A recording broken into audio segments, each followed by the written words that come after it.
சங்கீதம் 47 அதிகாரம். சகல ஜனங்களே, கைகொட்டி தேவனுக்கு முன்பாக கெம்பீர சத்தமாய் ஆர்ப்பரியுங்கள். உன்னதமானவராகிய கர்த்தர் பயங்கரமானவரும் பூமியின் மீதெங்கும் மகத்துவமான ராஜாவுமாய் இருக்கிறார். ஜனங்களை நமக்கு வசப்படுத்தி ஜாதிகளை நம்முடைய பாதங்களுக்கு கீழ்ப்படுத்துவார். தமக்கு பிரியமான யாக்கோபின் சிறப்பான தேசத்தை நமக்கு சுதந்திரமாக தெரிந்தளிப்பார். தேவன் ஆர்ப்பரிப்போடும் கர்த்தர் எக்கால சத்தத்தோடும் உயர எழுந்தருளினார். தேவனை போற்றி பாடுங்கள், பாடுங்கள். நம்முடைய ராஜாவை போற்றி பாடுங்கள், பாடுங்கள். தேவன் பூமி அனைத்திற்கும் ராஜா. கருத்துடனே அவரை போற்றி பாடுங்கள். தேவன் ஜாதிகள் மேல் அரசாளுகிறார். தேவன் தமது பரிசுத்த சிங்காசனத்தின் மேல் வீற்றிருக்கிறார்.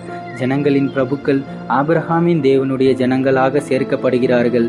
பூமியின் கேடகங்கள் தேவனுடையவைகள். அவர் மகா உன்னதமானவர். ஆமேன்.